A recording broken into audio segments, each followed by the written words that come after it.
Motivational ಮಾತುಗಳು ನಿಮ್ಮ ಜೀವನದಾಗ ಒಳ್ಳೇದು ಮಾಡ್ತಾವೆ. ಆದರೆ ನಿಮ್ಮ ಲೈಫ್ ಎಂಡ್ ತನಕ ತೊಗೊಂಡು ಹೋಗಕ್ಕೆ ಸಾಧ್ಯ ಆಗಂಗಿಲ್ಲ.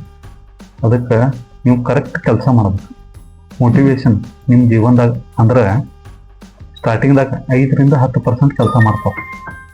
ಮತ್ತು ಉಳಿದದ್ದು 90% ನೀವು ಮಾಡೋ ಕೆಲಸ ನಿಮ್ಮ ಟ್ಯಾಲೆಂಟ, ನಿಮ್ಮ ಎಬಿಲಿಟಿ ಮ್ಯಾಗ ಡಿಪೆಂಡ್ ಇರ್ತದೆ. ಅದಕ್ಕೆ ಮೋಟಿವೇಶನ್ಗೆ ಮೀರಿ ಕೆಲಸ ಮಾಡೋ ನೀತಿ ಕಲೀರಿ. ಟ್ಯಾಲೆಂಟ್ಗಳನ್ನ ಬೆಳೆಸ್ಕೊರಿ, ಎಬಿಲಿಟಿ ಬೆಳೆಸ್ಕೊರಿ, ಖರೆ ಮಾತಾಡ್ರಿ, ಪ್ರಾಮಾಣಿಕದಿಂದ ಕೆಲಸ ಮಾಡಿರಿ. ಈ ವಿಡಿಯೋ ಮುಗಿಸೋ ಮೊದಲು ಒಂದು ಸಜೆಷನ್ ಕೊಡ್ತೀನಿ. ಏನಂದ್ರೆ, ನಿಮಗೆ 6 ತಿಂಗಳ ನಂತರ ಯಾರೇ ಭೇಟಿ ಆದ್ರೆ ಅವ್ರಿಗೆ ನೀವು ಭಾಳ ಬದಲಾಗಿದ್ರೆ ಅನಿಸ್ಬೇಕು. ನಿಮ್ಮ ಪರ್ಸ್ನಾಲಿಟಿ ಭಾಳ ಸುಧಾರಿಸೋದು ಅನಿಸ್ಬೇಕು. ಬರೀ ಮೋಟಿವೇಶ್ನಲ್ ಮಾತುಗಳು ಕೇಳೋದಲ್ಲ, ಅದರಿಂದ ನಿಮ್ಮ ಜೀವನದಾಗೂ ಚೇಂಜಸ್ ಆಗ್ಬೇಕು.